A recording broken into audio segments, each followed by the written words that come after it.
It looks like cruising from New Zealand will be off the table until 2023, and are we just about to find out which new Carnival ship will be calling Brisbane home?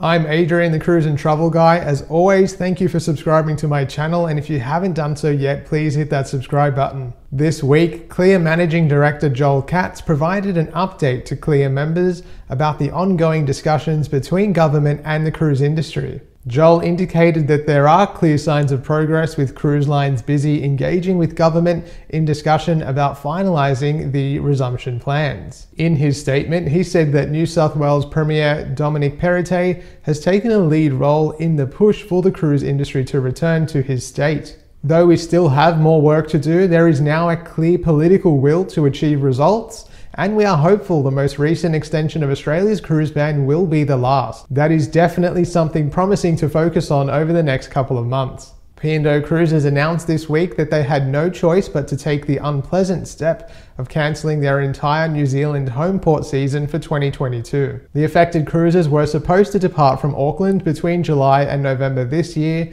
but in light of ongoing uncertainty and basically no meaningful engagement with the New Zealand government, the line had to make the decision to let go of the scheduled season. P&O intends to return to Auckland as a home port from June 2023. Affected guests will be contacted individually to discuss the options open to them. In a show of faith, P&O have extended the use-by date for future cruise credits issued to New Zealand residents, even those for previously cancelled cruises. Credits can now be used on any voyage departing by 30th of November 2023, as long as it's booked by 30th of November this year. Carnival Australia got tongues wagging again this week, as we got our clearest indication yet that they will be pulling Spirit from her home in Brisbane permanently. All bookings from Brisbane on board the Spirit have been temporarily paused while Carnival finalises the details surrounding the ship's replacement. An announcement to trade members read, "We look forward to announcing our dedicated Brisbane ship, which will be home ported at the brand new state-of-the-art Brisbane terminal. So hang tight, Brisbane, Carnival will be sailing into your sunny shores soon, bigger and better than ever." Bigger? Better? Magica?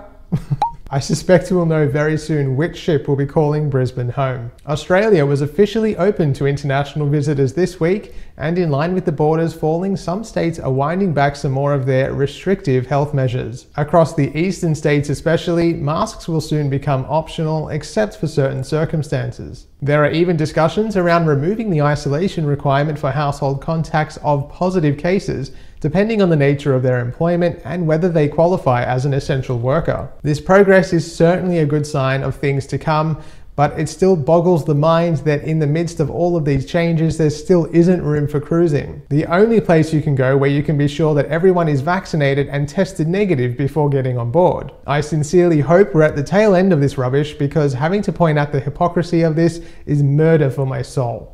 And in the US, the world's biggest cruise ship, Wonder of the Seas, arrived in her home port of Fort Lauderdale this week. Royal Caribbean's Wonder of the Seas is the latest in a lineup of ships that first started with the Oasis of the Seas all the way back in 2009. Wonder of the Seas measures in at 362.1 meters, and her gross tonnage is truly mind-boggling at a whopping 236,000 tons. She has a total capacity of both crew and guests of, wait for it, 9,288. With 20 restaurants, 8 neighborhoods to explore, and attractions ranging from rock climbing walls to flying foxes and everything in between, there's no doubt she will remain the pinnacle of fun cruising for the foreseeable future. Well, that's about it for this week's cruise news update. If you are looking to book a cruise, even on Wonder of the Seas, you can head to my website, thecruiseandtravelguy.com.au. And if you haven't done so yet, you can give me a follow on Facebook and Instagram at The Cruise and Travel Guy. Please subscribe to the channel if you haven't already done so. And once again, thanks for watching. Stay safe, and I'll see you soon. It looks like cruising for Joel indicated that there are good things happening. Joel indicated that there are clear signs of progress as government discussions continue with... Nope. That is definitely something to prompt... Carnival Australia got tongues wagging again this week as they... Clearest indication yet that they will be pulling Spirit permanently from her home in Brisbane. Terrible.